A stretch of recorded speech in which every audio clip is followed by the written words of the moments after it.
Shalom semuanya, Bapak Ibu yang terkasih dalam Kristus. Selamat berjumpa kembali dalam acara Bindoman, Bina Doa dan Firman yang hari ini akan dibawakan oleh Ibu Siska Arifin, seorang pewarta awam yang aktif di komunitas Amazing Grace Jakarta. Beliau berdomisili di Paroki Ambrosius, Villa Melati Mas.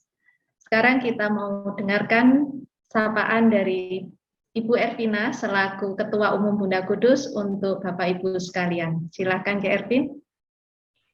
Thank you Vera. Selamat pagi Bu Siska, dengan akrab panggilannya Ibu Cika, dan juga semuanya yang hadir di layar Zoom ini. Khususnya bapak-bapak, ibu-ibu, baik dari Indonesia maupun dari luar negeri, kita berkumpul dalam satu layar ini. Kelihatannya kegiatan sudah semakin banyak ya, baik yang sekolah maupun yang di kantor, tetapi masih bersyukur bahwa kita masih bisa berada di tempat ini untuk bersama-sama memuliakan Tuhan. Ibu Cika mungkin masih ingat ya, kalau komunitas Bunda Kudus ini adalah kebanyakan dari ibu-ibu karena kegiatan kita banyak paginya, tetapi tanpa dukungan bapak-bapak, ibu-ibu juga nggak bisa berdiri sendiri loh.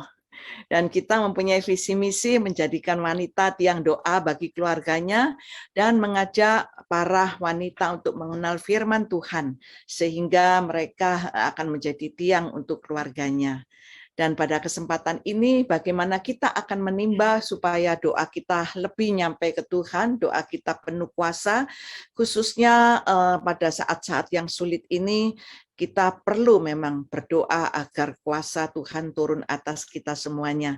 Sekali lagi saya menyapa untuk teman-teman, untuk Gwen dari Orlando, Lily dari Jersey, Ibu Gebi dari Belanda, dan juga Julie dari Padang, dan Pak Yoyo dari Kudus, Pak Joni, Pak Adi dari Jakarta, dan juga ada yang mana lagi ini ya, banyak ya teman-teman semuanya. Selamat bergabung dan biarlah pada kesempatan ini firman Tuhan akan tertanam di dalam hati kita semuanya untuk bisa kembangkan menjadi berkat bagi banyak orang. Tuhan Yesus memberkati. Kita akan dengarkan pujian bersama dengan Grace. Baik, selamat berjumpa kembali Ibu Bapak yang dikasihi Tuhan.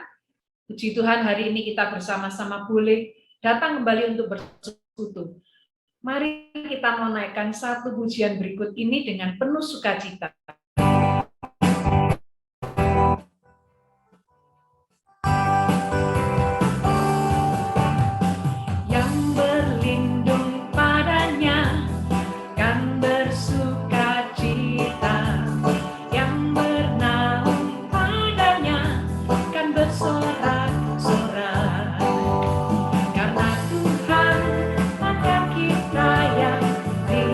Dalam kasih-Nya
kasih Tuhan, mari saat ini kita menyiapkan hati kita mau masuk dalam syukur kita kepada Tuhan.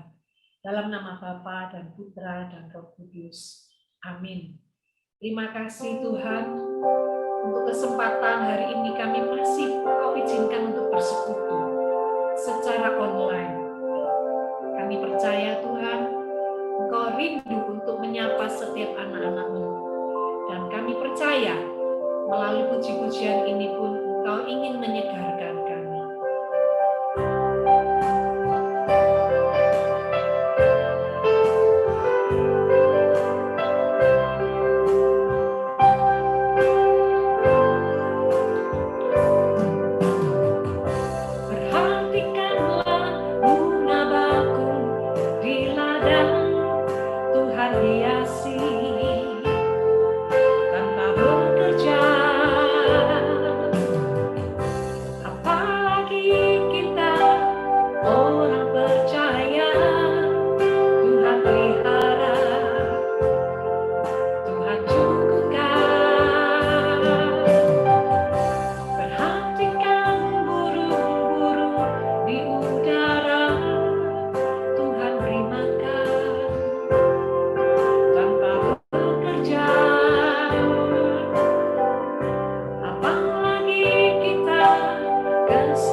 pernah meninggalkan kami sedetik pun. Engkau mendengar setiap seruan hati kami, Tuhan. Dan izinkan saat ini kami dapat lebih dekat lagi. Bapa, Kau mendengar seruan hatiku. Tak pernah Kau lepaskan dari kasih-Mu. Lewat lembah gelap, Kau temani aku. Roh-Mu bekerja selalu untuk kebaikanku, mengalir kuasa dari tempat yang tinggi. Bapa, Engkau mulia, Kau hadir di sini, memulihkan hati, menyembuhkan luka, bukan dengan bersamamu, Bapa. Mari saat ini kita memanggil Bapa dengan penuh kasih sayang padanya. Dengarkan doa-doa kami ya Bapa. Bapa, Kau mendengar seruan hatiku.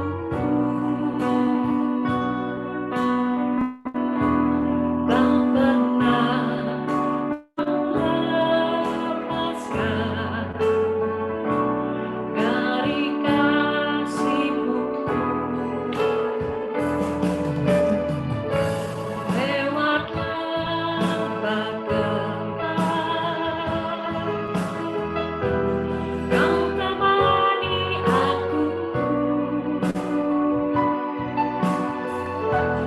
Roh-Mu bekerja selalu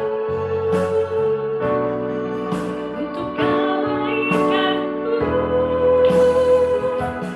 mengalir kuasa dari tempat yang tinggi. Bapa, Engkau mulia, Kau hadir di sini, memulihkan hati, menyembuhkan yang terluka, bukan tenang bersamamu, Bapa. Bukan tenang bersamamu, Bapa. Bukan tenang bersamamu, Bapa. Terima kasih Tuhan, kami tenang dalam pelukan-Mu. Terima kasih Bapa, terima kasih Yesus, terima kasih Roh Kudus. Saat ini kami telah siap untuk boleh mendengarkan taburan firman-Mu bersama hamba-Mu, Ibu Siska Arifin. Kami percaya Tuhan, Kau telah mengurapinya, dan setiap pesan-pesan yang ingin Kau sampaikan telah Kau taruh di dalam relung hatinya. Kami siap Tuhan untuk menerimanya dalam nama Tuhan Yesus Kristus sebagai Tuhan Juru Selamat kami. Amin.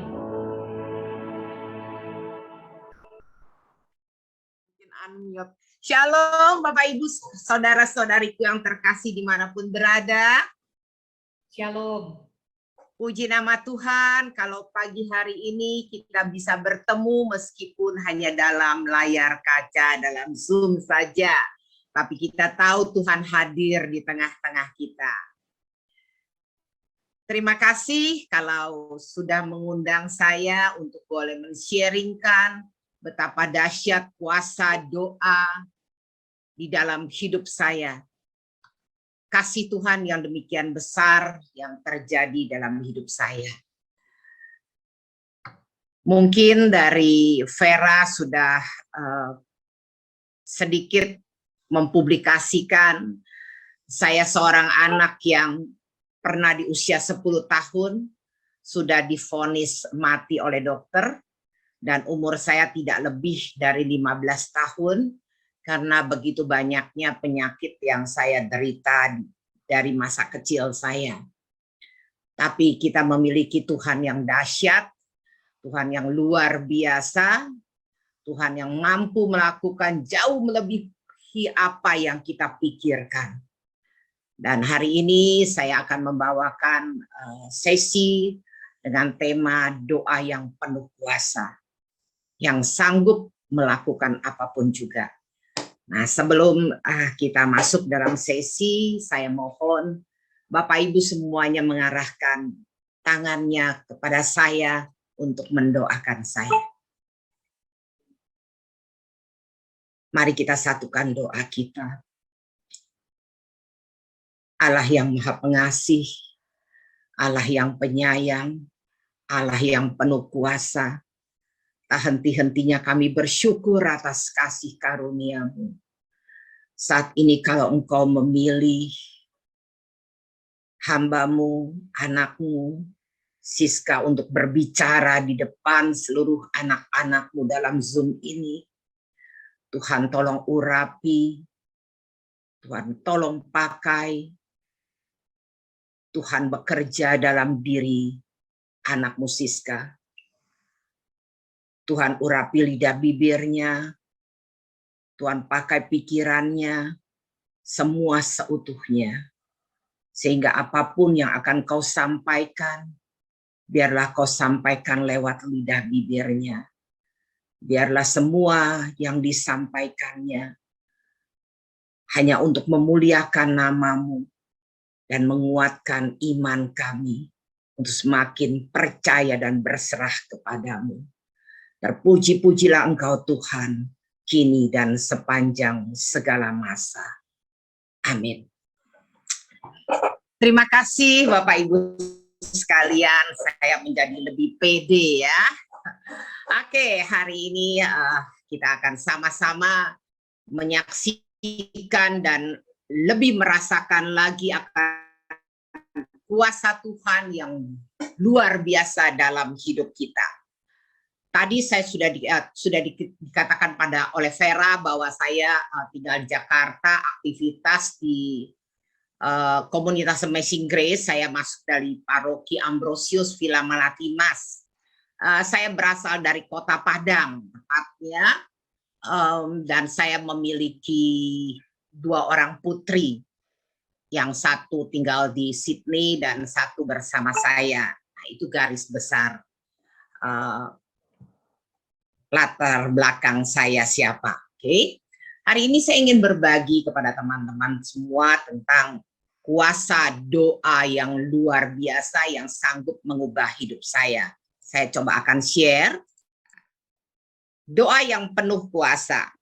Kalau kita berbicara tentang doa yang penuh kuasa, kayaknya tadi puji-pujian dari awal sampai hingga akhir itu sudah memperlihatkan doa yang penuh kuasa. Apapun yang kita doakan, apapun yang kita minta kepada Tuhan, Tuhan senantiasa mendengarkan semua doa-doa kita. Nah, Tuhan bahkan tahu sebelum kita memintanya. Dulu waktu kecil, saya itu nggak pernah minta sama Tuhan. Nggak tahu gimana minta pada Tuhan, saya taunya hanya memuji-muji Tuhan. Karena saya percaya seperti tadi dalam lagu, burung aja Tuhan pelihara, bunga bakung di ladang aja Tuhan hiasi dengan demikian indahnya. Apalagi saya yang katanya anak Tuhan. Jadi saya percaya betul apapun yang terjadi dalam hidup saya, Tuhan senantiasa mendampingi saya, Tuhan senantiasa menemani saya, Tuhan tidak pernah meninggalkan saya. Dan itu sudah ada dalam diri saya sejak kecil. Saya tidak tahu kenapa itu terjadi, tapi menurut saya itu adalah anugerah yang Tuhan berikan pada saya, karena kehidupan saya sejak bayi itu betul-betul sudah penuh dengan mujizat. Tuhan pakai saya untuk menyadarkan nenek saya. Jadi saya sejak kecil, saya lahir di Kota Padang. Sejak saya umur 10 bulan, saya sudah dihisap oleh Palasit. Tahun 65, ya. Saya dihisap, tahun 59. Ya, tahun 59 saya lahir, ya, di tahun itu saya dihisap oleh Palasit, dan darah saya berhenti semua mengalir. Palasit itu seorang pengemis yang minta uang, tapi dia tidak minta uang, dia menghisap bayi, ya, yang dilihatnya, yang mau dihisapnya. Itu yang terjadi dalam diri saya.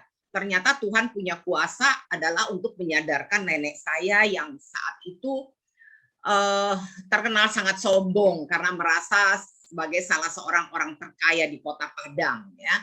Nggak ada yang nggak kenal yang namanya Tan Wikiat, itu kakek saya. Tapi justru melalui itulah saya diselamatkan oleh seorang pengemis, ya. Tuhan pakai pengemis itu untuk meminta orang tua saya menyerahkan saya kepada dia untuk sebagai anaknya. Jadi saya adalah anak seorang pengemis, ya. Saya dijual kepada dia supaya saya bisa disembuhkan. Seorang pengemis itu dia adalah seorang bekas Palasit yang bertobat. Jadi dia bilang dia bisa sembuhkan saya asal saya dijual pada dia dan tidak ada pilihan lain. Saya dijual kepada Palasit itu, dia mengambil saya, dia menyembur saya, dan terus darah mengalir di tubuh saya. Dan akhirnya saya sembuh, saya menjadi anak dia.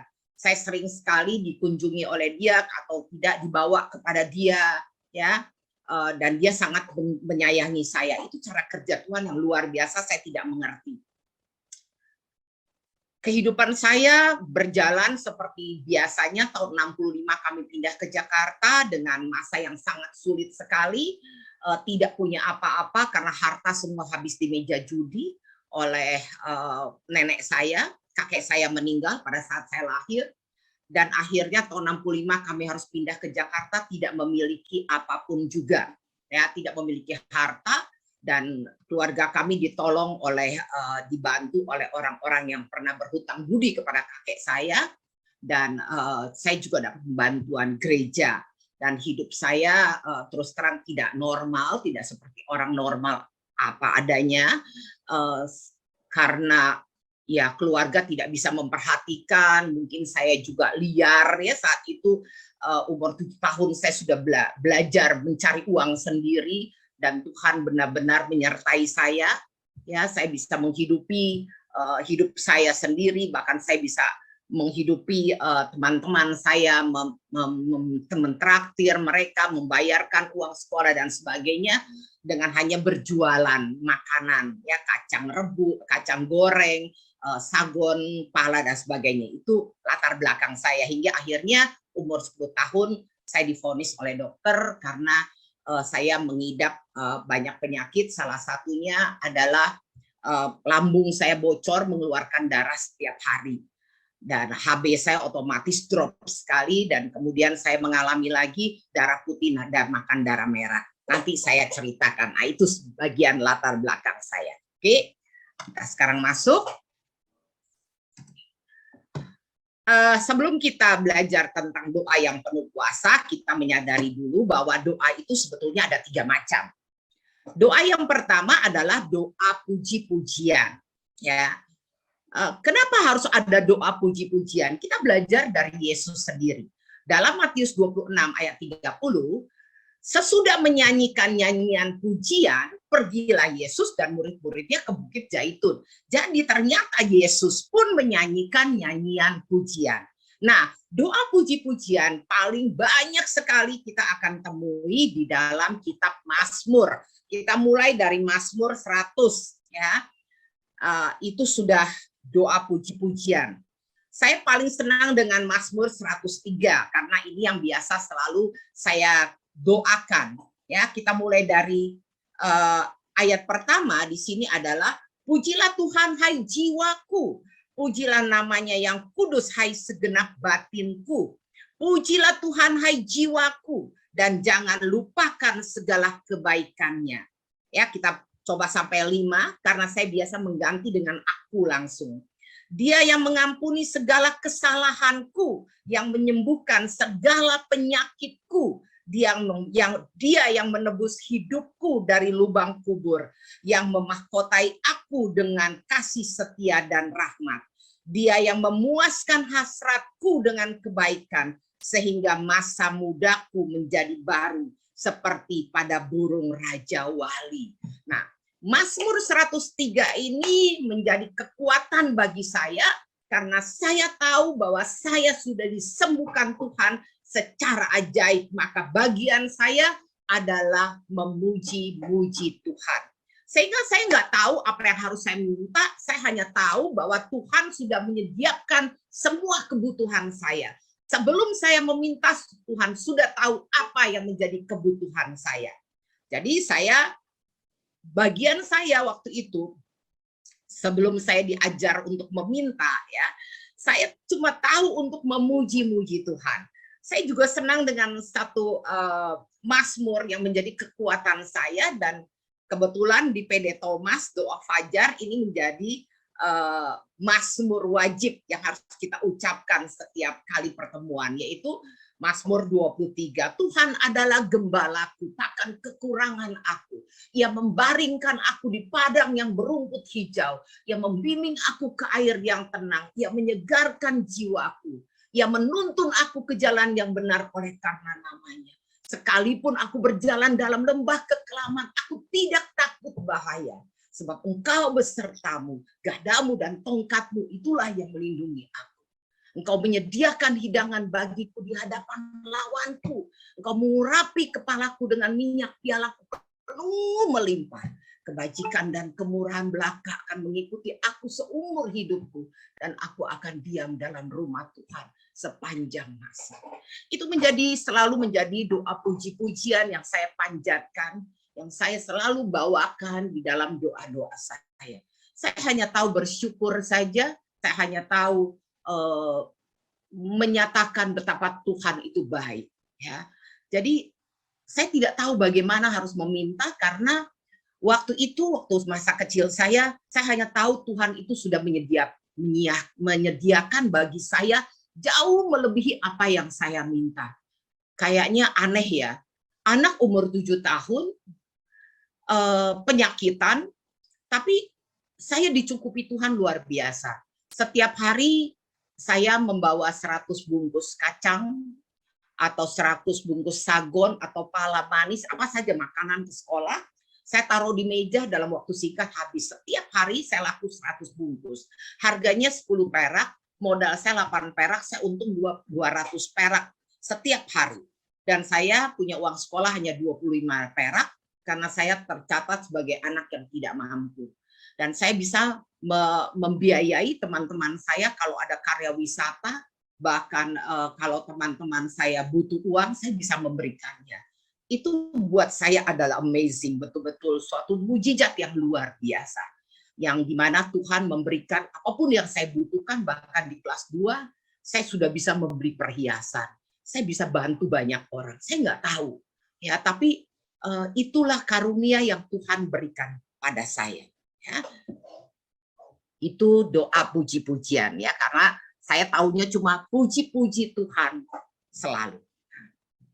Sekarang yang kedua adalah doa permohonan. Kalau tadi kita bicara tentang doa pujian, kita tahu kalau doa pujian ini diwarnai dengan ucapan syukur kita akan kebaikan Tuhan semata-mata, ya. Dan doa pujian ini, jenis doa ini tidak disertai dengan kepentingan diri kita sendiri, tapi sifatnya hanya memberi pujian, bersyukur kepada Tuhan. Nah, berbeda dengan doa permohonan. Doa permohonan dalam hal ini, Yesus mengajarkan kepada kita bagaimana kita harus melibatkan Allah Bapa di dalam setiap permohonan, di dalam setiap pekerjaan penting yang mau kita lakukan. Ini satu contoh, satu teladan yang Yesus sendiri berikan kepada kita. Di dalam Lukas 6 ayat 12 sampai 13, Yesus memberi satu contoh ketika Yesus ingin memutuskan, ingin memilih dari semua murid-muridnya 12 orang yang kemudian disebut rasul. Nah, untuk itu Yesus nggak main pilih aja, ya. Tapi Yesus waktu itu pergi ke bukit untuk berdoa dan semalam-malaman ia berdoa kepada Allah. Luar biasa, ya. Yesus sebagai anak Allah memberi contoh kepada kita. Ketika Yesus mau melakukan satu perkara yang besar, ya, dia tidak memutuskan sendiri, dia tidak menggunakan pikiran dan kekuatannya, tapi dia pergi kepada Bapa semalam-malaman, dia berdoa, minta kehendak Bapa yang terjadi, bukan kehendak dia. Ini luar biasa sekali, Bapak Ibu sekalian, ya. Mari kita refleksikan kepada diri kita. Apa yang kita lakukan ketika kita mau melakukan satu keputusan, ya? Apakah kita melibatkan Tuhan dengan sungguh-sungguh? Kita berdoa dengan sungguh-sungguh semalam-malaman supaya keputusan yang kita ambil sesuai dengan kehendak Tuhan. Atau kita melakukannya sesuai dengan pikiran kita saat itu tanpa pikir panjang. Ya. Nah, ini yang kita harus pelajari sungguh-sungguh. Di dalam 1 Yohanes 5 ayat 14, ya, dikatakan, dan inilah keberanian percaya kita kepadanya, ya, bahwa ia mengabulkan doa kita jikalau kita meminta sesuatu kepadanya menurut kehendaknya. Nah, Bapak, Ibu, saudara-saudariku yang terkasih, kalau kita meminta sesuatu, tapi terjadilah padaku menurut kehendakku, maka kita jangan kecewa kalau akhirnya kehendak itu tidak langgeng. Ya, akhirnya apa yang kita inginkan itu tidak terjadi. Saya sharingkan tadi apa yang terjadi pada saya ketika saya umur 10 tahun, dokter sudah mengatakan bahwa umur saya tidak lebih dari 15 tahun. Saat itu Siska kecil hanya bisa berdoa kepada Tuhan. Saya hanya mohon kepada Tuhan satu hal, ya Bapa, terjadilah padaku menurut kehendak-Mu. Karena itu saya tahu doa Yesus, ya. Jadi saya hanya berdoa saja, ya Bapa, terjadilah padaku menurut kehendak-Mu. Kalau Engkau ingin ambil aku, memang waktuku sudah tiba, maka ambillah aku cepat-cepat, nggak perlu tunggu sampai 15 tahun, karena kasihan orang tuaku. Ya, saya bisa merasakan stresnya mama saya menghadapi saya yang kadang-kadang tiba-tiba bisa pingsan, tiba-tiba bisa kaku seperti itu. Terus tiba-tiba bisa lemes, nggak keruan macam. Tiap 3 bulan pasti sakit 1 bulan, seperti itu. Ya, jadi saya bilang, tapi Tuhan, kalau memang Tuhan mau saya hidup, Tuhan mau pakai saya bersedia untuk jadi apa saja yang Tuhan inginkan. Maka saya percaya Tuhan bisa sembuhkan saya. Kalau Tuhan mau. Ini permohonan saya. Dan apa yang terjadi, Bapak Ibu sekalian, mama saya yang Katolik KTP, yang belum hidup baru, yang saat itu karena biaya rumah sakit mahal, dia membawa saya bukan ke rumah sakit, bukan ke dokter lagi karena biaya yang mahal. Dia membawa saya ke Tepekong, saya dikuepang di Tepekong. Kemudian dia membawa saya ke ahli-ahli kebatinan, katanya orang-orang pinter. Bahkan saya dibawa ke kuburan keramat, tidur di situ. ya. Saya dipersembahkan kepada ilah-ilah lain yang aduh ampun, saya udah nggak tahu lagi mesti berkata apa, saya cuma harus nurut kemanapun mama membawa. Itulah cara setan bekerja luar biasa sekali melalui orang-orang terdekat mama, ya, yang mengajak mama untuk lebih baik bawa ke situ. Banyak orang disembuhkan katanya. Dan mama saat itu yang belum hidup baru nurut aja, ya, maka saya dibawa ke sana kemari. Saya hanya bisa berdoa kepada Tuhan. Doa permohonan saya adalah, terjadilah padaku menurut kehendak-Mu. Jauhkan saya dari ilah-ilah lain. Saya milik-Mu Tuhan. Kalau Engkau mau ambil saya cepat-cepat. Jangan bikin tambah dosa. Tapi kalau Engkau mau pakai saya, Tuhan tolong sembuhkan saya.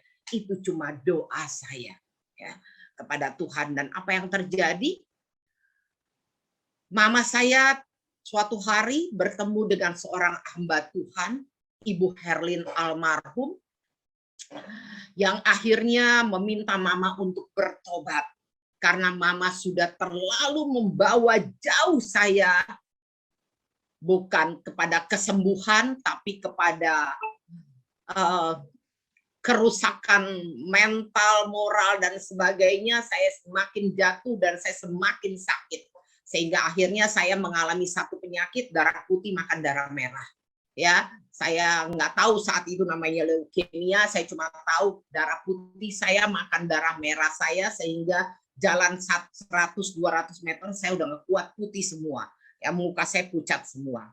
Jadi apa yang dokter katakan umur saya nggak panjang, kayaknya semakin terbukti dengan penyakit yang saya derita. Dan saat itu mama saya tidak ada pilihan, setelah diceramai, diajari oleh Ibu Herlin almarhum, diajak berdoa, ya, diajak bertobat, lalu menemui pastor mengaku dosanya semua, dan akhirnya mama diminta berpuasa 40 hari 40 malam lamanya hanya dengan minum air putih dan makan satu buah pisang.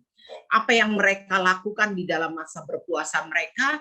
Mereka hanya berdoa, memohon kepada Tuhan, percaya Tuhan sanggup melakukan apapun juga, dan mereka sepanjang hari bermazmur. Mereka memuji-muji Tuhan setiap saat seperti itu, ya. Dan luar biasa sekali kuasa doa, dari doa pujian, nyanyian pujian, doa permohonan, ternyata Tuhan mengabulkan jauh melebihi apa yang diminta oleh tim itu. Mereka 7 orang, ya, mendampingi mama. Dan akhirnya memasuki hari ke-30, saya disembuhkan Tuhan secara ajaib. Organ tubuh saya rasanya semua diganti oleh Tuhan. Saya yang tadinya lemah, saya begitu menjadi kuat, dan saya seperti bionic woman. Saya menjadi kuat sekali, saya pun heran. Wow, luar biasa sekali, ya. Tuhan, Engkau sungguh ajaib.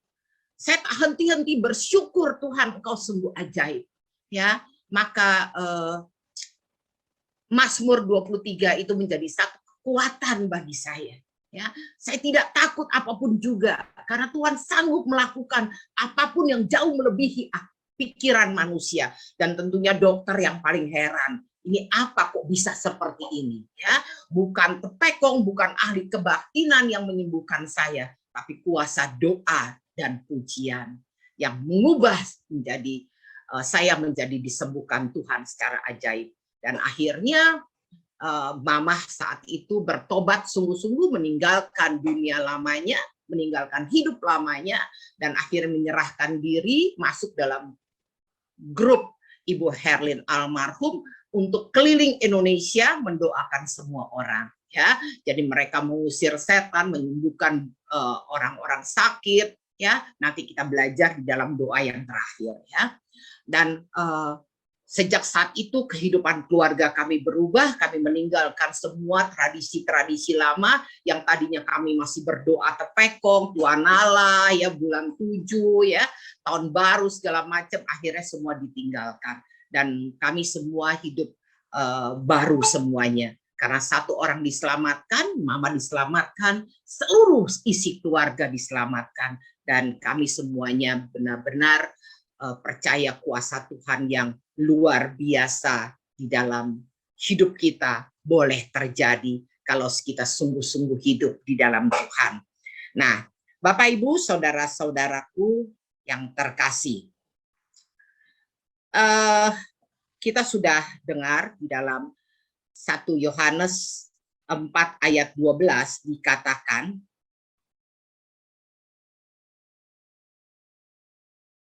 sorry saya terlalu terlongkap. Oke, di 1 Yohanes 5 ayat 14 ya dikatakan, inilah keberanian kepercayaan kita kepadanya, yaitu bahwa ia mengabulkan doa kita jikalau kita meminta sesuatu kepadanya menurut kehendaknya. Jadi apapun yang kita minta itu harus sesuai dengan kehendak Bapa. Ya, itu nyanya huruf besar. Maafkan saya salah ketik ya. Jadi kehendaknya, kehendak Tuhan. Nah, bagaimana kita bisa meminta sesuatu yang sesuai dengan kehendak Tuhan? Maka di dalam Galatia 5 ayat 16 dan 17 saya bacakan saja, dikatakan, maksudku ialah hiduplah oleh roh, maka kamu tidak akan menurut keinginan daging. Sebab keinginan daging berlawanan dengan keinginan roh. Sedangkan keinginan roh berlawanan dengan keinginan daging. Karena keduanya bertentangan, sehingga kamu setiap kali tidak melakukan apa yang kamu kehendaki. Bapak, Ibu, saudaraku yang terkasih, kalau kita melakukan segala sesuatu menurut keinginan roh, maka apa yang kita minta itu bukan untuk daging kita, bukan untuk kedagingan kita, tetapi untuk roh kita, untuk pertumbuhan roh kita, dan itu yang sesuai dengan kehendak Bapa. Bapa itu begitu mencintai kita. Ketika mama saya berdoa mohon kepada Tuhan untuk kesembuhan saya, dan itu sesuai dengan kehendak Bapa. Ya, Bapa begitu mencintai kita semua. Dia ingin kita semua bahagia. Dia ingin semua anak-anaknya sembuh. Maka dia memberikan Yesus putranya yang terkasih untuk mati di kayu salib, menderita untuk kita, untuk menggantikan semua penderitaan kita, menggantikan semua penyakit-penyakit kita. Karena penyakit kita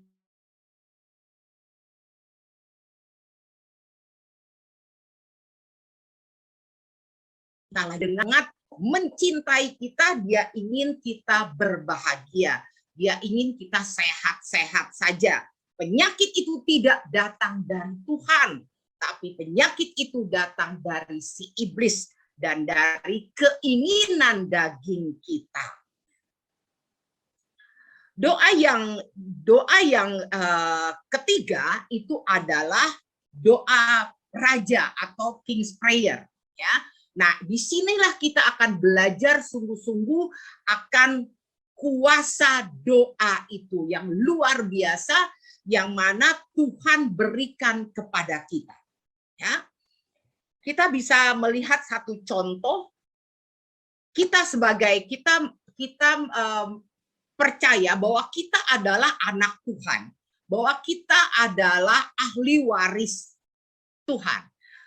Di dalam Matius 28 ayat 18 dikatakan, Yesus mendekati mereka dan berkata, kepadaku telah diberikan segala kuasa di surga dan di bumi. Kepada Yesus sudah diberikan kuasa di surga dan di bumi. Demikian pun Yesus memberikan kepada kita segala kuasa di surga dan di bumi. Karena kita adalah ahli warisnya. Ini yang harus kita imani lebih dulu. Kalau kita mau kalau kita mau doa itu sungguh-sungguh berkuasa. Di dalam Mazmur 16 ayat 17-18, Yesus meyakinkan kepada kita lagi, karena kita sudah diberikan kuasa, Maka Yesus katakan, tanda-tanda ini akan menyertai orang-orang yang percaya. Mereka akan mengusir setan-setan demi namaku. Mereka akan berbicara dalam bahasa-bahasa yang baru bagi mereka. Mereka akan memegang ular, dan sekalipun mereka minum racun, mereka tidak akan mendapat celaka. Mereka akan meletakkan tangannya atas orang sakit dan orang itu akan sembuh. Luar biasa enggak, Bapak Ibu sekalian, ya? Ternyata di dalam doa yang ketiga, ya, King's Prayer ini kita memiliki otoritas, ya. Kita tahu bahwa otoritas, kuasa yang Tuhan berikan kepada kita, dan itu sudah ada di dalam kita. Nah, inilah yang harus kita bangun terus. Bagaimana iman kita boleh bertumbuh terus, bahwa kita memiliki otoritas yang Tuhan sudah berikan kepada kita. Sehingga kita memiliki kuasa di surga dan di bumi. Bahkan ketika kita memegang ular pun, dan sekalipun kita minum racun maut, kita tidak akan mendapat celaka. Ini luar biasa sekali. Ya, kita akan dapat mengusir setan-setan demi nama Tuhan. Ya.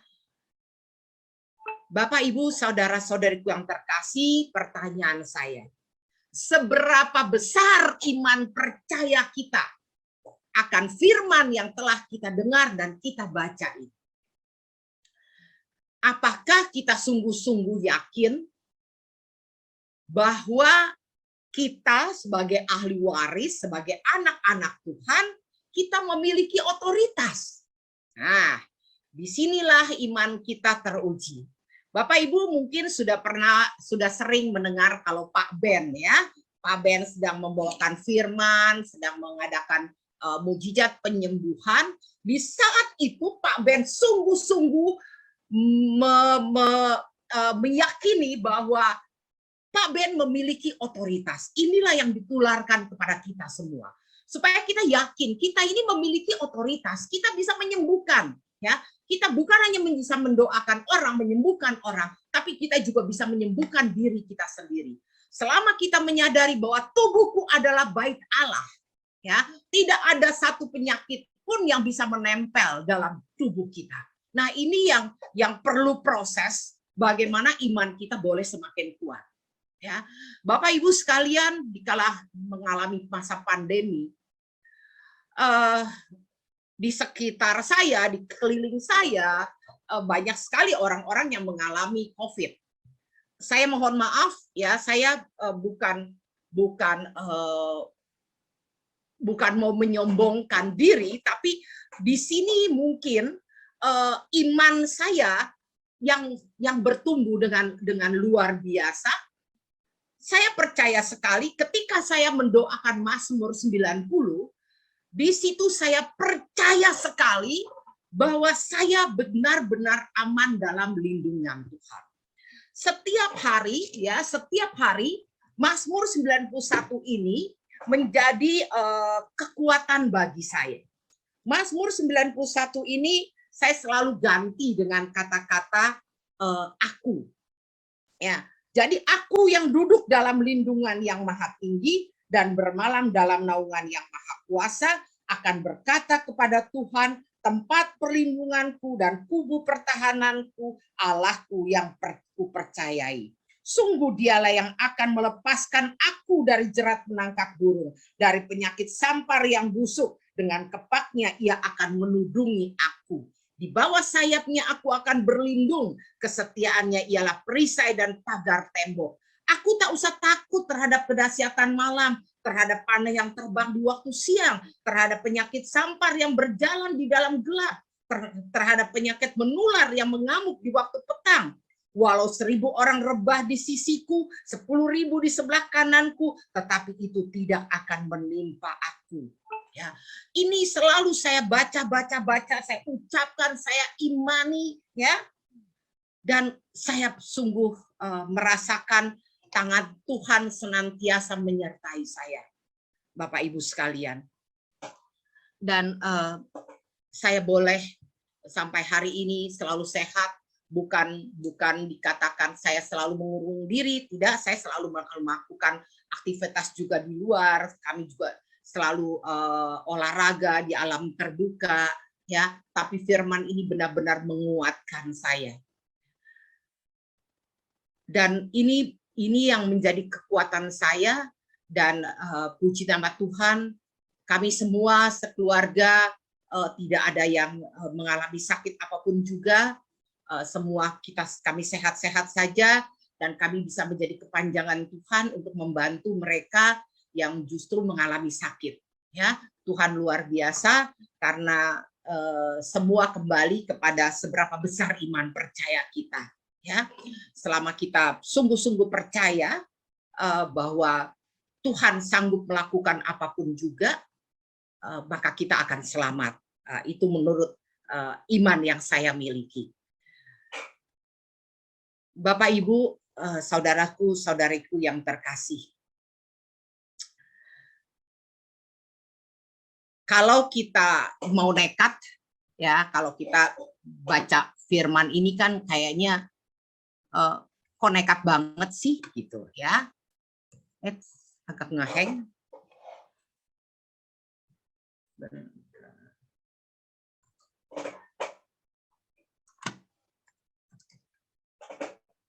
Ini agak ngeheng, sorry.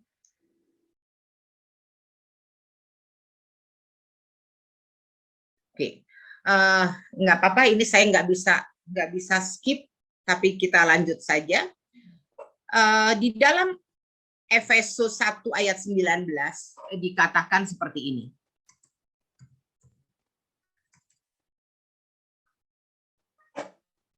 Betapa besar kuasanya bagi kita yang percaya sesuai dengan kekuatan kuasanya. Jadi kalau kita sungguh-sungguh percaya bahwa Tuhan sanggup melakukan segala sesuatu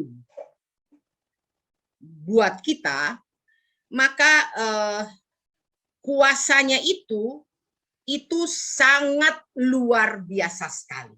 Ya, apapun yang kita minta kepada Tuhan, maka Tuhan pasti mengabulkannya kalau itu sesuai dengan keinginan Tuhan itu sendiri. Di dalam Efesus 3 ayat 20 dikatakan, bagi dialah yang dapat melakukan jauh lebih banyak daripada yang kita doakan atau pikirkan, seperti yang ternyata dari kuasa yang bekerja di dalam kita. Bagi dialah yang jauh melakukan jauh lebih banyak. Bapak Ibu sekalian, siapa sih saya? Saya sejak lahir udah termasuk orang nggak punya, ya. Lebih tepatnya dibilang anak orang miskin, ya. Walaupun dulu kakek saya kaya raya, ya, tapi saya lahir orang miskin. Waktu saya kecil, tadi Bapak Ibu sudah tahu bagaimana kehidupan saya penyakitan, ya. Tapi kuasa Tuhan yang bekerja di dalam hidup saya itu luar biasa sekali. Ketika saya sudah dewasa, saya sudah bekerja, saya minta kepada Tuhan seperti ini. Tuhan, kalau boleh, saya udah belajar mulai meminta, ya. Jadi pembimbing rohani saya mengatakan kepada saya, kamu harus minta, ya. Kan Tuhan mintalah, maka akan diberikan kepada kamu. Jadi kamu jangan cuma bisanya mazmur, puji-pujian, terjadilah padaku menurut kehendakmu saja, tapi kamu juga harus minta, gitu. Tuhan mau kamu minta, gitu. Jadi akhirnya saya belajar meminta. Saya bilang seperti ini, Tuhan, kalau boleh, saya minta yang pertama kali, ya, saya punya rumah, Tuhan, kalau boleh, yang bisa buat saya usaha, ya. Tuhan kasih itu betul-betul jauh melebihi yang saya minta. saya saat itu punya uang pas-pasan. Saya sudah usaha ya, saya punya uang pas-pasan waktu itu 75 juta dan saya mendapatkan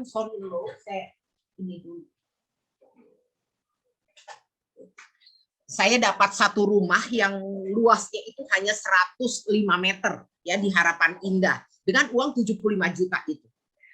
Terus apa yang terjadi ketika kami datang melihat rumah itu, tiba-tiba ada suara. Ya. Suaranya gini, coba tanya ada rumah yang lebih besar yang udah disediakan buat kamu. Coba tanya pada agennya.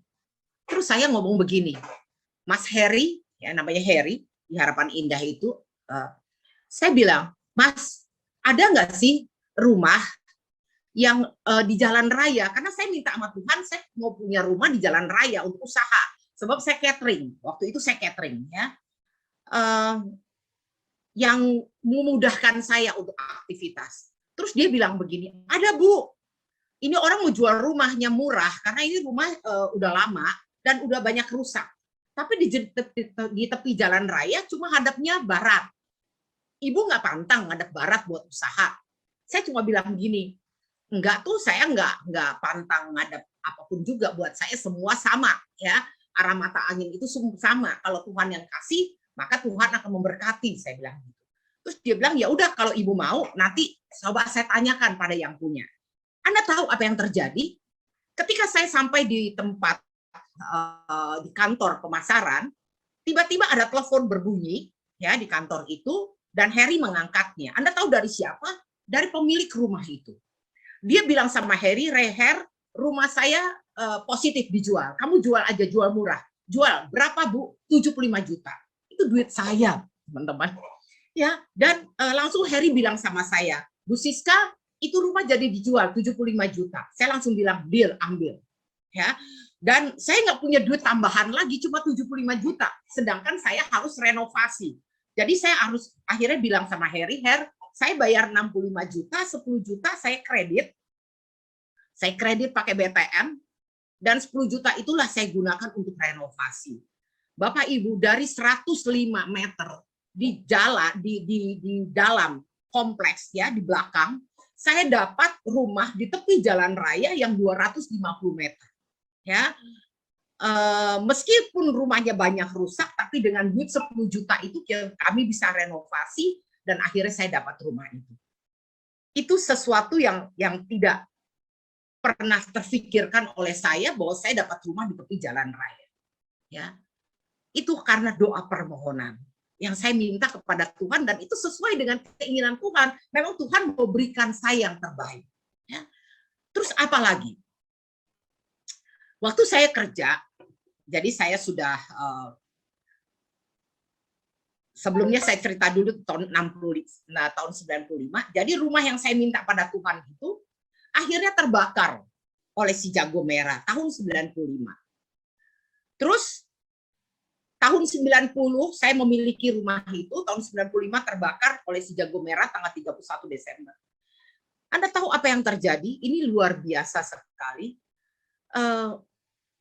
Saya cuma bilang begini pada Tuhan, dan ini menjadi kesaksian dan banyak sekali menguatkan hati banyak orang, termasuk orang-orang yang bukan Katolik ya, yang Kristen, yang Muslim ya, ini menguatkan sekali karena saya bilang ketika rumah saya terbakar, mereka menghibur saya malah menghibur mereka dan saya katakan ini rumah Tuhan, kalau Tuhan biarkan ini terjadi, Tuhan pasti sudah punya rencana yang indah buat saya. Ya, Tuhan akan memberikan saya yang jauh lebih besar lagi daripada rumah yang sekarang ini, jauh lebih baik lagi.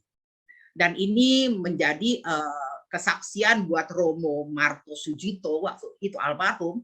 Dia bercerita kemana-mana tentang iman seorang ibu, dan saya nggak tahu dari mana datangnya iman itu. Yang saya tahu adalah itu anugerah. Ya, saya berkata itu memang begitu adanya, dan Tuhan memberikan saya apa yang saya katakan itu menjadi satu doa, ya, bahwa Tuhan akan memberikan saya jauh lebih baik. 6 bulan kemudian rumah saya dibangun jauh lebih baik, ya, dan saat itu bantuan entah dari mana datangnya saya nggak tahu, ya, Tuhan kirim begitu banyak orang yang berbelas kasih, begitu baik, ya. Usaha catering saya maju pesat, dan orang-orang yang saya tidak kenal dengan senang, dengan serta-merta membantu saya, menyediakan segala kebutuhan saya.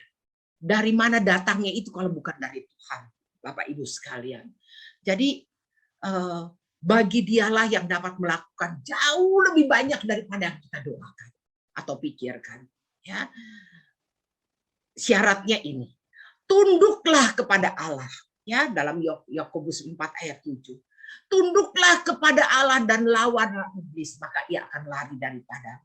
Bagian kita adalah tunduk kepada Allah. Kita percaya kepada Allah dengan sungguh-sungguh. Jangan mendengarkan bisikan iblis. Ya, karena dulu orang tua saya pun jatuh karena mendengarkan bisikan iblis. Sebab semakin kita dekat kepada Tuhan, maka si iblis tuh nggak seneng. Ya, dia berusaha untuk menjatuhkan kita. Ini yang terjadi, Bapak Ibu. Jadi kita harus mengerti bahwa tadi seperti yang kita tahu di Galatia, kita jangan mengikuti keinginan daging. Kita harus mengerjakan segala sesuatu, semua apapun yang kita lakukan itu hanyalah untuk kemuliaan Tuhan. Dan apapun yang kita ingin lakukan, kita minta, kita doakan kepada Tuhan lebih dahulu. Ini yang harus kita ingat, sungguh-sungguh harus kita bangun. Ya, di dalam Mazmur 115 ayat 16 dikatakan, langit itu kepunyaan Tuhan, bumi ini telah diberikannya kepada anak-anak manusia. Jadi bagian Tuhan, milik Tuhan itu adalah langit, tapi bumi ini punya kita punya kuasa. Jadi kita ini adalah sebetulnya duta besar kerajaan Allah. Ya, kita mewakili Kristus untuk melakukan pekerjaannya di bumi ini. Pekerjaan Tuhan itu apa sih?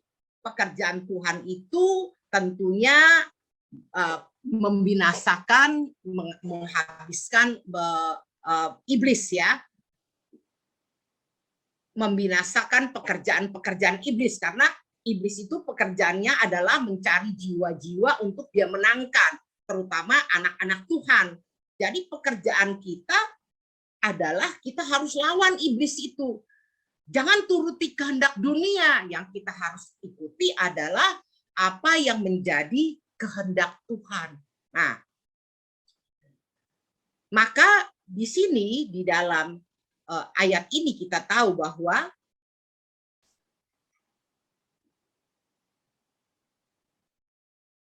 karena kami ini adalah utusan-utusan Kristus, ya, di dalam Korintus, seakan-akan Allah menasihati kamu dengan perantaran kami dalam nama Kristus, kami meminta kepadamu, berilah dirimu didamaikan dengan Allah.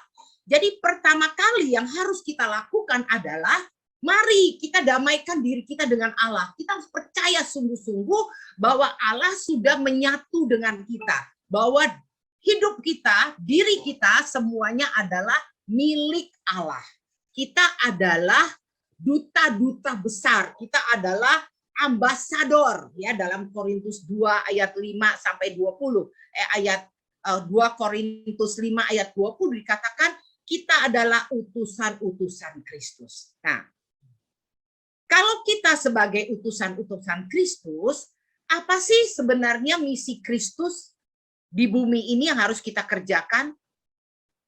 Misi Kristus yang harus kita kerjakan di bumi ini adalah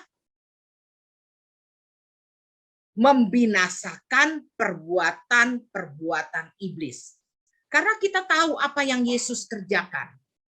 Yang Yesus kerjakan di bumi bersama Bapaknya, kita lihat di ayat 10, kisah 10 ayat 38 adalah bagaimana Allah mengurapi Yesus dengan Roh Kudus dan kuat kuasa, dan Yesus berkeliling sambil berbuat baik dan menyembuhkan semua orang yang dikuasai iblis sebab Allah menyertai dia.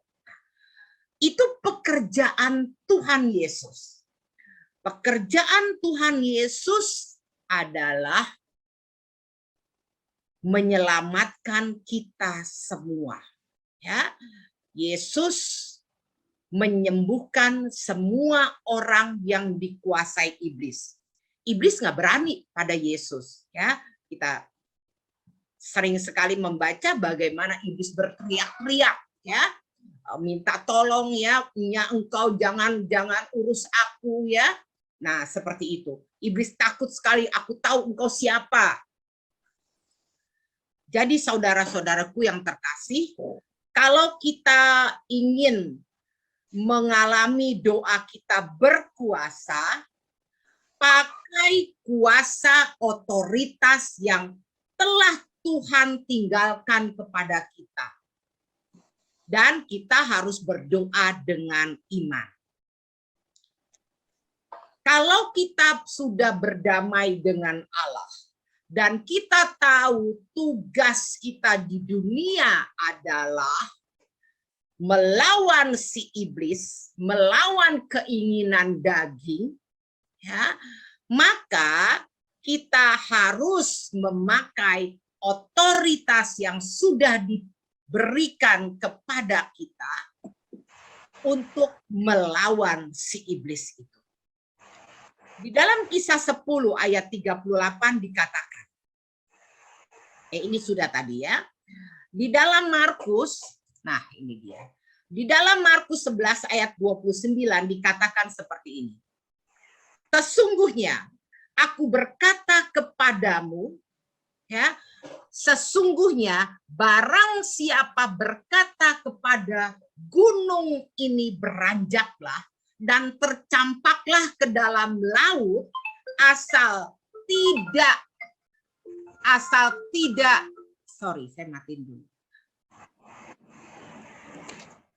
sesungguhnya barang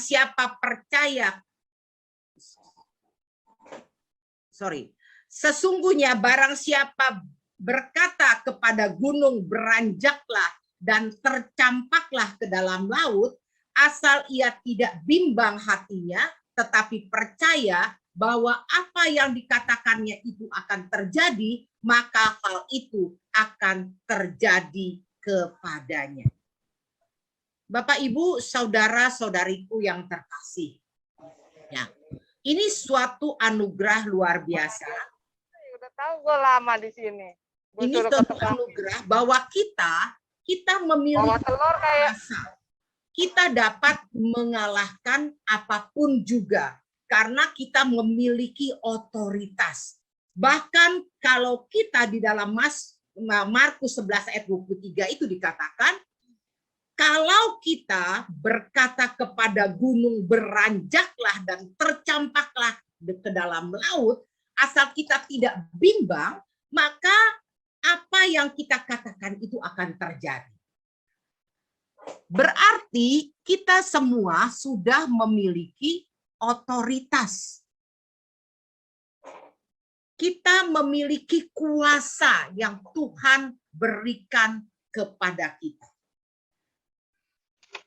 Di sini kita melihat di ayat 13 dikatakan, apa juga yang kamu minta dalam namaku, aku akan melakukannya supaya Bapa dipermuliakan di dalam Anak. Bapak Ibu sekalian, kalau kita sungguh-sungguh percaya,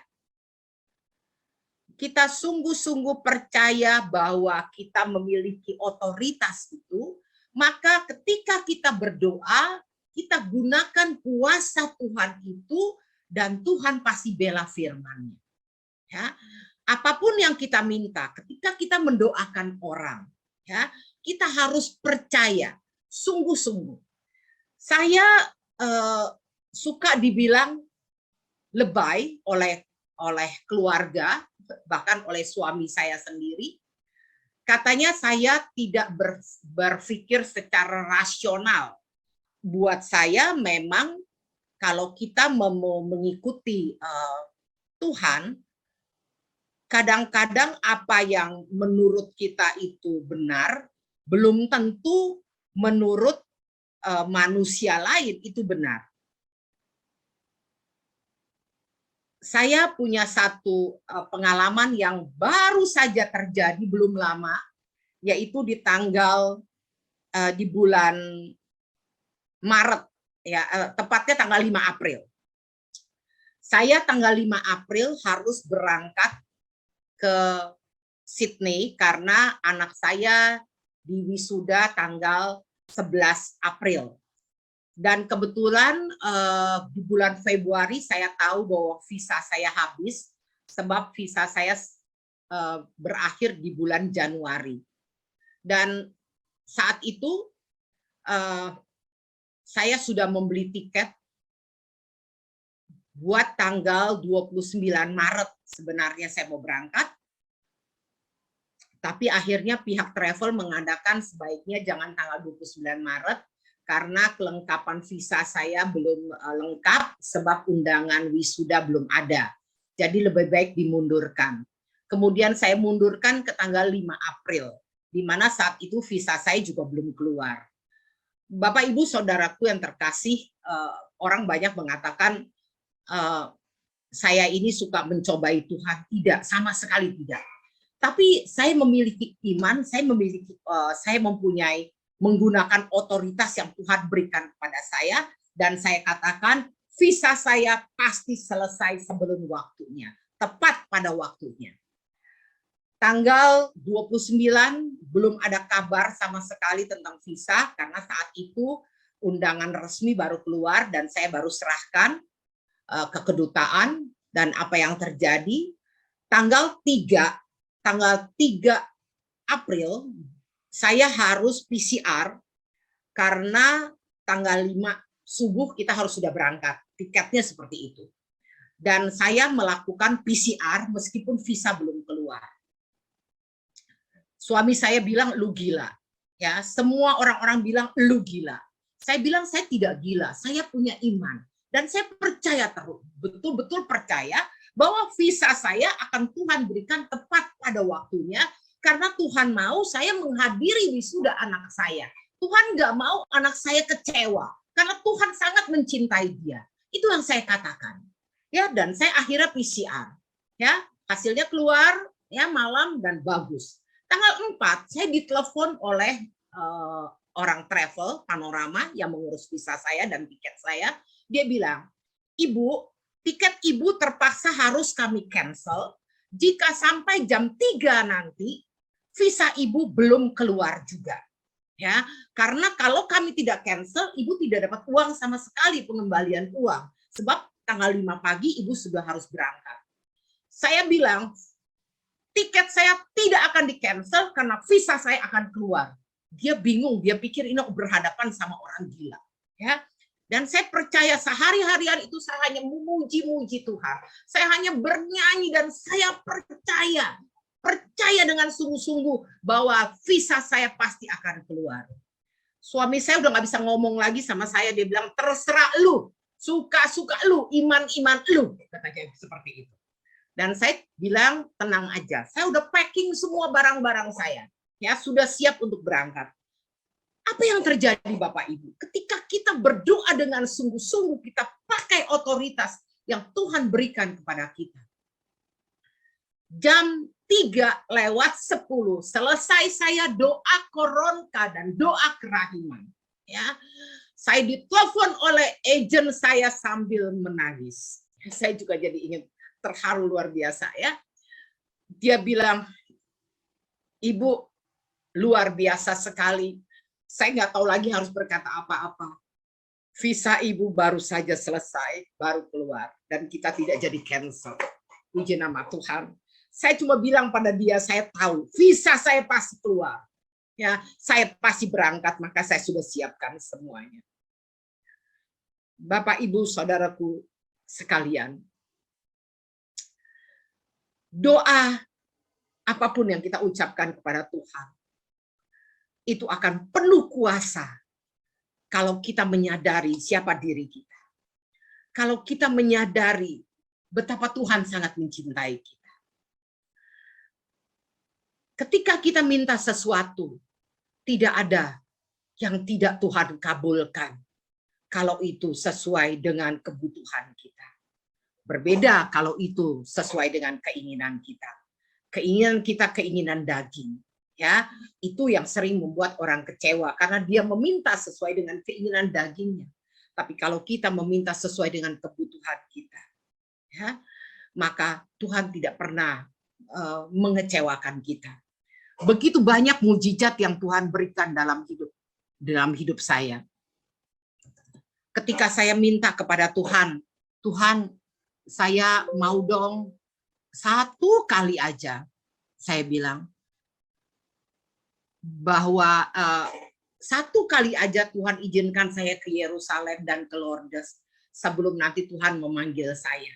Anda tahu apa yang Tuhan berikan? Setiap tahun saya bisa ke Lourdes, setiap tahun saya bisa ke Yerusalem. Dahsyat nih. Ya. Siapa sih saya? Saya bukan siapa-siapa, tapi saya adalah anak Tuhan. Saya memiliki Bapa. Ya, saya memiliki Tuhan yang luar biasa. Di dalam setiap aktivitas saya, dalam hal-hal yang kecil, misalnya contoh seperti ini, kemarin saya pergi ke puncak. Teman saya, jadi anak saya bawa satu rombongan, ya kita ke villa. Kalau hari Jumat, Sabtu, Minggu itu selalu berlaku mobil genap ganjil sesuai dengan harinya.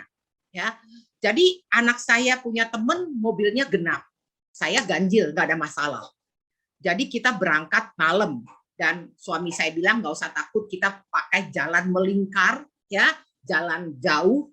Yang penting sampai nggak ada pemeriksaan, nggak sampai di pintu itu. Ketika saya berdoa, saya bilang Tuhan ini udah malam. Kalau kita muter-muter lagi, ini bahaya, ya, buat anak saya yang nyetir dan teman anak saya yang nyetir, dan saya bilang, Tuhan tolong, apa yang terjadi? Saya katakan kepada suami saya dan kepada anak saya, kita jalan biasa saja, tidak akan ada pemeriksaan. Terus anak saya bilang, benar nih mah, benar, mama udah minta sama Tuhan, kita jalan, dan betul-betul tidak ada pemeriksaan. Ya, Bapak Ibu, dalam hal kecil apapun, ketika kita melibatkan Tuhan, Tuhan akan bekerja, sanggup melakukan apapun juga. Begitu juga dengan pulangnya. Ya, biasanya ketika kalau kami pulang di bawah jam 2, di bawah jam 1 ya tepatnya ya, itu selalu masih bawah yang naik ya. Jadi kita nggak bisa turun satu arah. Teman anak saya harus pulang cepat dan saya juga mau ke gereja. Saya bilang, Tuhan kami mau pulang, tolong Tuhan, tolong bukakan jalan. Saya mau ke gereja. Teman anak saya juga ada tugas. Kami mau pulang ya jam 9, jam 10 seperti itu. Tuhan tolong bukakan jalan. Apa yang terjadi? Kami pulang jalan lancar, nggak ada lagi satu arah dari bawah. Luar biasa sekali. Ya, jadi Bapak Ibu, saudara-saudari Tuhan terkasih, kita harus ingat di dalam Markus 11 ayat 24 dikatakan, karena itu aku berkata kepadamu sebagai ayat penutup, apa saja yang kamu minta dan doakan, percayalah bahwa kamu telah menerimanya, maka hal itu diberikannya kepadamu. Ya, Markus 11 ayat 24 ini menjadi kekuatan kita. Kalau kita minta dan doakan, kita harus percaya dengan iman kita bahwa kita pasti menerimanya dan telah menerimanya. Ini yang menjadi kekuatan buat saya. Apapun dalam hidup saya yang saya lakukan, saya pegang firman ini. Saya boleh minta, dan saya doakan, dan saya boleh percaya apa yang saya minta itu Tuhan akan berikan. Kalau itu memang seturut dengan kehendak Tuhan. Karena yang saya minta bukan keinginan daging saya, ya, tapi saya minta itu sesuai dengan kebutuhan saya. Demikian Bapak Ibu, ayat penutup yang saya berikan. Semoga sharing saya benar-benar bisa menguatkan Bapak Ibu sekalian. Karena kita semua ahli waris Tuhan. Doa apapun yang kita ucapkan, yang kita sampaikan kepada Tuhan, Tuhan tidak pernah tidak mendengarkannya. Ya, karena Tuhan sangat mencintai kita, bahkan jauh melebihi cinta kita kepadanya. Ya, mari sekarang kita, saya nggak tahu nih, saya doa dulu apa ada pertanyaan dulu, Vera? Boleh doa langsung, boleh. Kita doa ya. Mari Ya. Bapak Ibu, kita berdoa, biar doa kita ini menjadi kekuatan dan senantiasa didengarkan oleh Tuhan. Bapa yang Maha Pengasih, tak henti-hentinya kami berdoa. Kami bersyukur atas kasih karunia-Mu. Bahwa Engkau begitu mencintai kami, Engkau tidak pernah meninggalkan kami. Engkau senantiasa memberikan semua kebutuhan kami.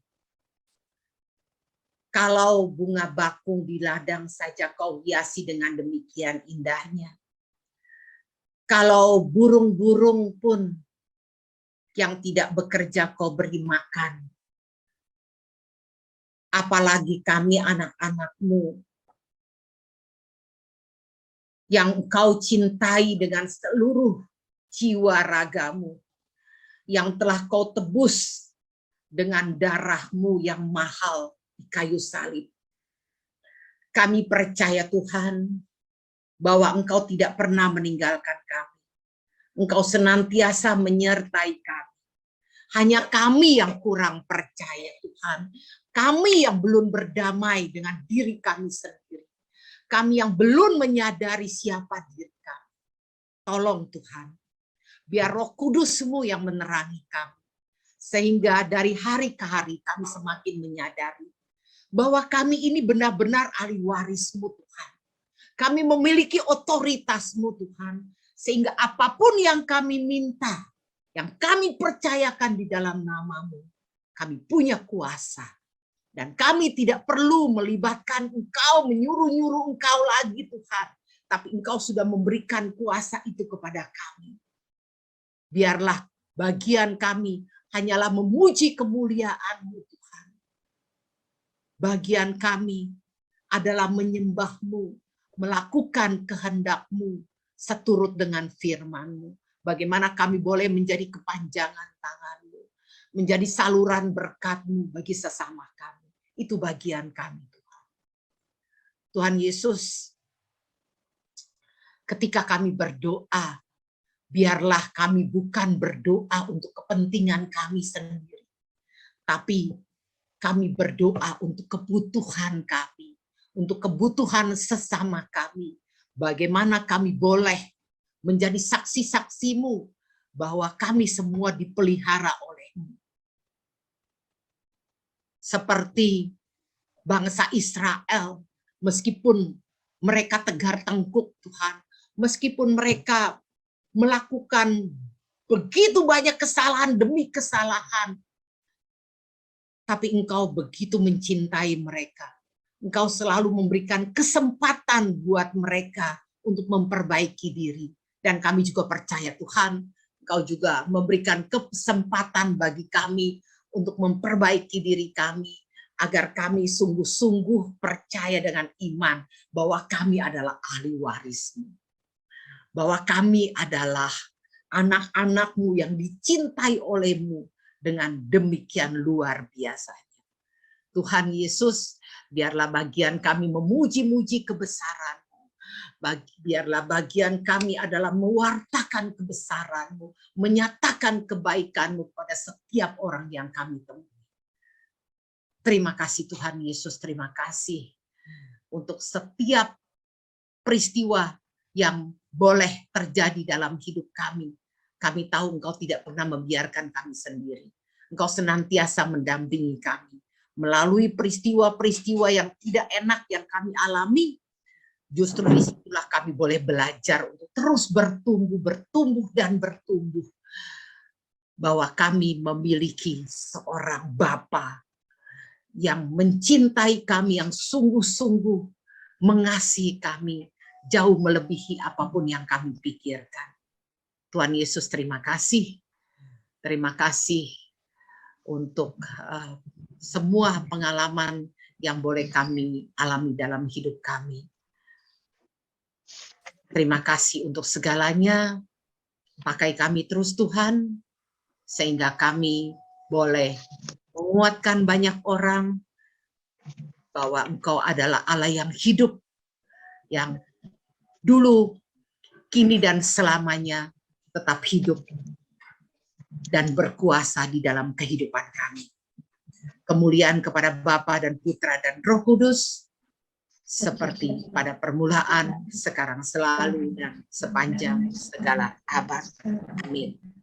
Bapa dan Putra dan Roh Kudus. Baik, terima kasih. Untuk ini ada pertanyaan satu aja ya.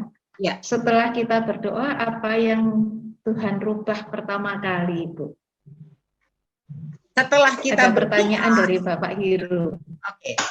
Setelah kita berdoa, tergantung apa yang kita doakan, Pak. Ya, kita berdoa, kita percaya. Ya, ketika kita sudah berdoa, kita minta sesuatu, kita doakan sesuatu, kita percaya saja bahwa itu kita akan miliki, akan terjadi dalam hidup kita. Cara Tuhan merubahnya itu semua di luar nalar kita ya, di luar pikiran kita. Seperti ketika saya disembuhkan, siapa yang tahu kok tiba-tiba bisa sembuh ya. Ketika saya mendapatkan sesuatu, siapa yang tahu, nggak tahu ya. Tapi yang penting ketika kita sudah berdoa, kita imani bahwa doa itu akan pasti terjadi. Itu saja. Kira-kira menjawab nggak ya, Pak? Nah, bagaimana kita tahu bahwa doa kita dikabulkan atau ditolak? Ini sesuatu yang buat saya, kalau saya nggak tahu ya, buat saya ini anugerah. Kalau saya berdoa, ya meskipun tidak dikabulkan, saya tuh bersyukur. Ya, saya percaya kalau Tuhan itu selalu memberikan saya yang terbaik. Saya ini pernah ditipu orang, ya. Saya pernah mengalami berbagai masalah, ya. Tidak serta-merta terus semuanya jadi baik, tidak, ya. Tapi ketika saya berdoa, saya bersyukur, ya, bahwa apapun yang saya alami, Tuhan tidak pernah meninggalkan saya. Tuhan mencintai saya dan Tuhan sudah merancang sesuatu yang lebih indah dalam hidup saya, dan itu saya imani. Jadi saya nggak pernah berpikir doa saya ditolak, ya, doa saya dikabulkan, tidak. Saya selalu percaya bahwa semua apa yang saya minta, saya doakan, saya syukuri, semua akan terjadi dalam hidup saya. Gitu. Makanya saya dibilang orang aneh, ya. Buat saya ini anugerah, saya juga nggak tahu, tapi itulah yang terjadi. Dan ketika saya membaca firman, ya memang seperti itu. Ya, ketika kita meminta, kita harus imani bahwa itu akan terjadi, maka itu akan terjadi. Ya. Baik, ini ada lagi, Bu. Ketika berdoa, permohonan apakah harus fokus pada satu permohonan saja, atau bisa beberapa permohonan secara langsung? Bisa saja ya, Tuhan nggak pernah menghalangi kita untuk berdoa, meminta kepada Dia, karena Dia bilang mintalah maka akan diberikan kepadamu. Ya, minta boleh, tapi yang pasti tadi ya, kita minta sesuai kebutuhan kita atau keinginan kita. Ini yang harus kita pisahkan, ya. Kalau kita minta sesuai dengan keinginan daging kita, ya, ini tidak selalu bisa kita dapatkan. Tapi kalau memang keinginan itu memang sesuai dengan keinginan yang Tuhan memang sudah rancangkan untuk kita, yaitu kita dapatkan. Seperti saya punya keinginan, sebenarnya itu bukan kebutuhan ya, seperti saya mau pergi ke Lourdes, saya mau pergi ke Yerusalem, itu kan bukan kebutuhan ya, tapi keinginan saya mau melihat, seperti apa Lourdes itu, seperti apa Yerusalem itu, ya. Saya mau merasakan napak tilasnya Tuhan Yesus di tempat-tempat Tuhan Yesus pernah singgah. Saya ingin sekali, saya bilang kepada Tuhan. Ternyata itu sesuai dengan keinginan Tuhan. Ya, Tuhan memang ingin memberikan kepada saya dan saya bisa setiap tahun mau pergi ya bisa pergi gitu. Nah, itu luar biasanya. Yang penting ketika kita meminta kita percaya aja kalau ini sesuai dengan keinginan Tuhan, ya, kehendak Tuhan, maka itu akan terjadi. Tapi kalau tidak sesuai terus kita minta belum dikabulkan, ya sudah. Seperti saya punya anak, ya. Saya punya anak tuh cuma satu tadinya. Saya hamil, gugur. Begitu terus, makanya jaraknya 7 tahun. Terus saya bersyukur saja, saya bilang sama Tuhan, Tuhan kalau memang saya cuma boleh punya anak satu, ya nggak apa-apa, saya akan pelihara dia, rawat dia, saya persembahkan dia pada Tuhan, ya. Tapi kalau memang kehendak Tuhan lain, ya biarlah kehendak Tuhan yang terjadi, bukan kehendak saya. Dan apa yang terjadi ternyata luar biasa sekali. Ketika saya membantu suster, ya suster kepala sekolah di sekolah anak saya ini, yang saat itu kekurangan guru, dan dia tahu saya dulu pernah guru, ya saya pendidikan guru, dan dia bilang pada saya, boleh nggak, anak saya namanya Kathy, boleh nggak Mama Kathy bantu 1,5 bulan saja, katanya nggak usah 3 bulan, 1,5 bulan saja, ini anak-anak kelas 5, mereka udah mau naik kelas 6, mereka sudah 1,5 bulan kosong, tidak ada guru, Mama Kathy ngajar mereka ya 1,5 bulan. Dan saya bilang kepada suster tahu kan kesibukan saya luar biasa, saya waktu itu usaha catering ya. Jadi sibuknya luar biasa, bahkan saya tidur cuma satu hari itu mungkin sekitar 2-4 jam. Tapi suster bilang, Mama Kathy, saya nggak punya pilihan lain ya. Saya percaya Mama Kathy bisa lakukan. Saya bilang, suster kalau memang ini yang suster inginkan, oke, saya akan berikan waktu saya selama 1,5 bulan untuk mengajar ya di kelas 5 saat itu. Dan saya berikan waktu saya, suster bilang begini, tutup dengan seperti ini. Mama Kathy, saya tidak bisa bayar Mama Kathy, tapi Tuhan yang akan bayar Mama Kathy. Anda tahu apa yang terjadi? 1 bulan saya ngajar, saya hamil. Saya sampai bingung. Ya saya nggak percaya ini hamil beneran nggak? Karena saya tepat 28 hari ya menstruasi saya. Saya telat 1 minggu. Wah saya bilang ke suami saya itu telat. Diemin aja ya telat. Terus saya bilang suster, saya kayaknya hamil di suster. Saya udah telat. Nah itulah harga yang Tuhan berikan buat Mama Kathy. Ya luar biasa dan saya dapatkan anak itu. Makanya bedanya 7 tahun. Anak saya yang kedua bedanya 7 tahun. Ya seperti itulah cara Tuhan bekerja. Ya. Yang penting lakukan yang terbaik yang bisa kita lakukan dulu buat Tuhan. Tuhan akan memberikan jauh melebihi apa yang kita minta dan pikirkan. Seperti itu. Iya. Baik, terima kasih Bu. Ada satu lagi ini Bu. Apakah kita harus berhati-hati dengan isi doa yang kita ucapkan? Ini biasanya kalau misalnya minta doa anak, tiba-tiba berkelanjutan anaknya jadi anak banyak gitu. Kalau memang Tuhan mau memberikan anak banyak, ya Tuhan pasti akan cukupkan. Nah ini yang memang agak susah ya. Kita kadang-kadang suka menggunakan pikiran kita. Sedangkan kita tidak berserah sepenuhnya. Untuk berserah sepenuhnya itu memang agak susah. Jadi kalau memang minta sesuatu, kita harus katakan terjadilah padaku menurut kehendakmu. Kita minta anak, Tuhan kasih.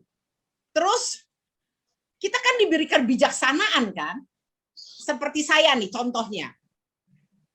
Saya anak pertama udah dapet, terus anak kedua waktu 3 bulan gugur, itu saya disesar lagi ya. Jadi saya udah sesar 2 kali dan usia saya udah di atas 40 tahun. Ya, saya menikah udah telat. Terus keluar anak ketiga itu, ya usia saya udah 40 tahun ya. Dokter udah bilang seperti ini, Ibu nggak boleh melahirkan lagi karena kulitnya udah tipis banget. Untuk keselamatan ibu, saya langsung potong, ikat diikat langsung. Ya, kita diberi hikmat loh.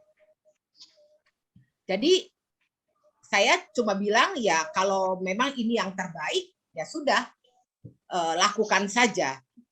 Jadi memang peranakan saya diikat. Dan anak saya 2 karena dokter bilang ini untuk kesehatan ibu sendiri karena ibu nggak mungkin lagi bisa melahirkan, bisa pecah. Sebab udah 3 kali disesar. Kayak gitu. Ya. Jadi kita juga punya hikmat kan? Punya hikmat kebijaksanaan. Ya. Baik, terima kasih Bu atas sharing-sharingnya, atas firman-Nya, semuanya sangat memberkati kita semua. Intinya kita dalam berdoa punya iman, berhikmat, dan berserah penuh kepada Tuhan. Apa yang Tuhan kehendaki terjadilah pada kita seperti Bunda Maria, fiat voluntas tua gitu ya Ibu ya. Ya, betul. Baik. Terima kasih Bu Siska. Sekarang saya minta waktu untuk pengumuman sebentar bersama dengan Ibu Olga. Silakan Ibu Olga untuk pengumuman. Baik. Ya. Selamat siang Ibu Siska, Suster. Ya. Bapak Ibu saudara-saudari yang terkasih dalam Yesus Kristus. Pengumuman minggu ini. Komunitas Bunda Kudus akan dilaksanakan pada hari Selasa, 26 Juli, pukul 10. Akan dilayani oleh Bapak Beni Nugroho, seorang pewarta awam dari Jakarta, dengan tema Menyembah Tuhan dalam Roh dan Kebenaran. Kursus Alkitab de Verbum diselenggarakan pada hari Kamis, 21 Juli, pukul 10. Bersama Pater Robi Wowor, OFM, dengan materi pengajaran Surat-surat Paulus, Roma 1 dan 2 Korintus, dan Galatia. Bapak Ibu yang ingin mendengarkan kembali acara Bindoman dapat mengunjungi channel YouTube dengan nama Bunda Kudus. Informasi-informasi lainnya yang berkaitan dengan kegiatan Bunda Kudus dapat dilihat di medsos kami, Facebook, Instagram, dan Telegram dengan nama Bunda Kudus. Latihan KOR Bunda Kudus diadakan setiap hari Senin dan Kamis jam 11 sampai dengan jam 1. Bagi ibu-ibu atau saudara-saudari yang ingin bergabung dalam pelayanan KOR Bunda Kudus, bisa menghubungi Ibu Lili 0817 5666668. Jika Bapak Ibu membutuhkan informasi lebih lanjut tentang kegiatan-kegiatan Bunda Kudus, dapat menghubungi Sekretariat Bunda Kudus melalui WA 085784689521. Bapak Ibu yang tergerak untuk mendukung pelayanan kami di Bindoman dapat menyalurkan persembahan kasih dengan mentransfer ke rekening BCA 464567 atas nama Erni Istiawan atau Setiawati Mulya. Terima kasih atas dukungan Bapak Ibu semua.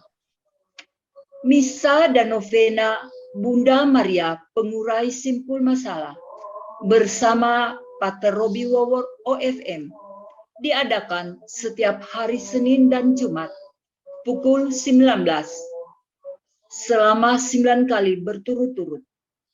Mari Bapak Ibu bergabung dalam doa bersama secara online dengan link Zoom seperti di layar, atau Bapak Ibu dapat menghubungi Sekretariat Bunda Kudus.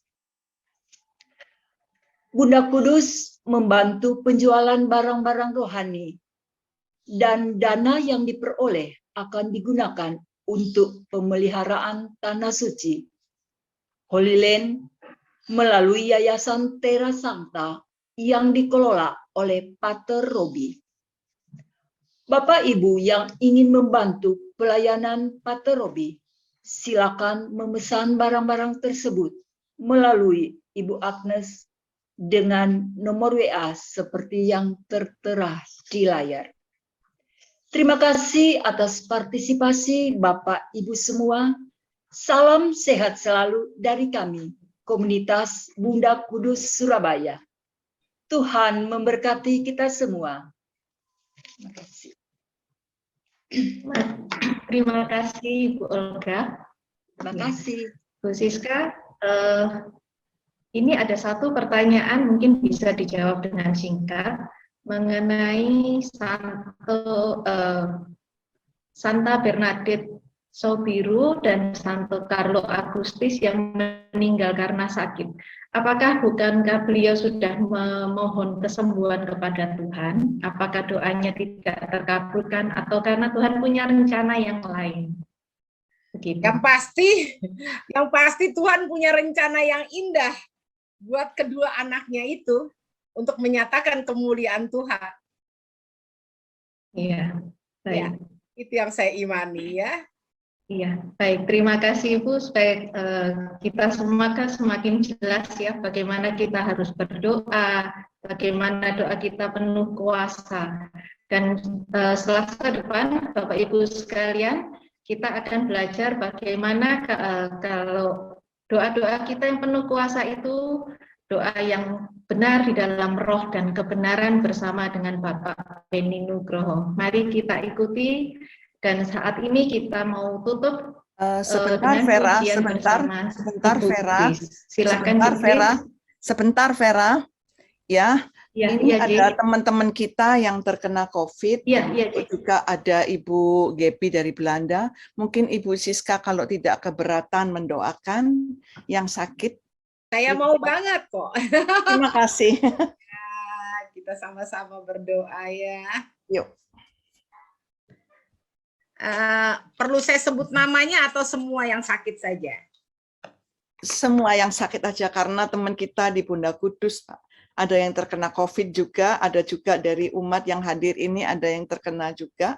Mari kita sama-sama doakan. Ya, baik. Mari Bapak Ibu saudari-saudari sekalian, kita berdoa. Kita satukan hati kita. Kita angkat satu pujian ini, Allah kuasa melakukan. WL bisa bantu saya? Ya. Allah kuasa melakukan segala perkara. Allah ku maha kuasa. Yang sembuhkan, yang sakit,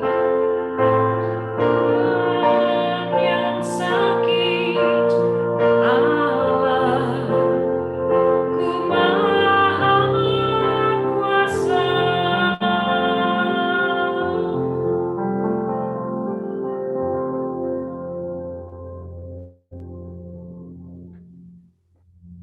Benar Tuhan, Engkau yang memiliki kuasa di bumi dan di surga. Dan kuasa itu juga Engkau sudah berikan kepada kami anak-anak-Mu.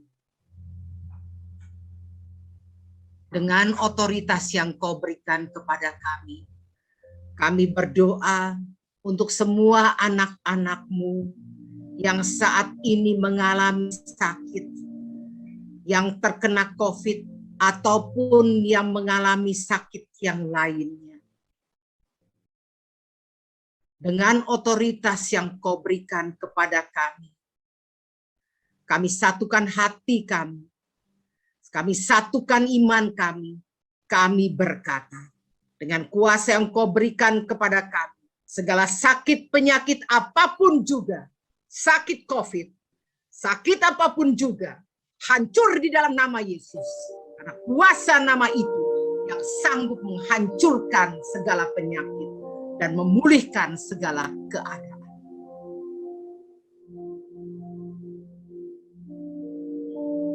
Terima kasih Tuhan. Kami percaya kesembuhan itu akan kami miliki segera. Karena Engkau begitu mencintai kami, jauh melebihi cinta kami kepada mereka. Engkau menginginkan kami semua sehat walafiat. Engkau menginginkan kami semua bahagia. Engkau menginginkan kami semua sehat. Sehingga kami boleh menjadi kepanjangan tangan. Boleh menjadi saluran berkat-Mu untuk boleh juga memberkati orang lain. Dan menjadi saksimu di dunia ini. Betapa besar kuasa, kasih yang hebat dan teramat hebat di dalam hidup kami. Tuhan Yesus, terima kasih. Kalau kami boleh imani, kami semua telah Kau tutup bungkus dengan kuat kuasa darah-Mu yang kudus. Sehingga tidak ada virus apapun yang boleh menyentuh kami. Karena tubuh kami adalah bait Allah. Terima kasih Tuhan. Terima kasih untuk kesembuhan. Terima kasih untuk kesehatan yang Kau berikan kepada kami. Terpuji-pujilah Engkau kini dan sepanjang segala masa. Amin. Kemuliaan kepada Bapa dan Putra dan Roh Kudus, seperti pada permulaan, sekarang selalu, dan sepanjang segala abad. Amin. Amin. Bapa dan Putra dan Amin. Terima kasih, kita sehat. Katakan kita Amin. sehat. Terima kasih Bu Siska. Sehat. Ya, katakan setiap hari saya sehat. Amin. Baca Mazmur 91, ganti kata-katanya dengan aku. Ya, dan itu menjadi kekuatan buat kita sehingga kita tidak akan takut lagi. Amin. Oke? Amin. Amin. Terpuji-pujilah Tuhan. Amin. Amin. Persilakan Grace. Ya, baik. Mari kita tutup dengan satu lagu. Bahwa Tuhan kita sungguh Allah yang mendengar doa kita dan mengabulkan sesuai rencananya.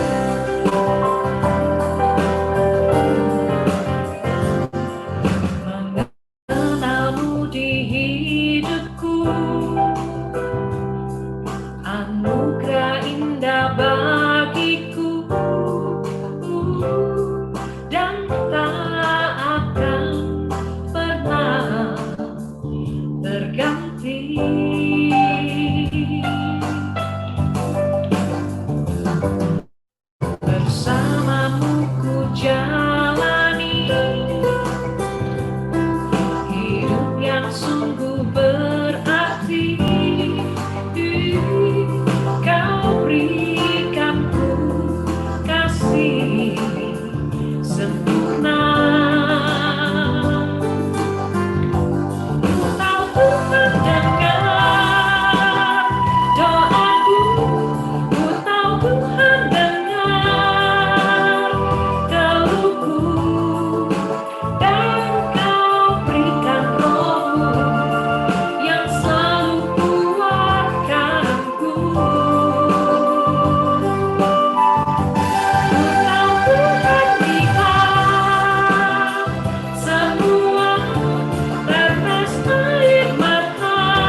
tutup dengan tanda kemenangan di dalam nama Bapa, Putra, dan Roh Kudus.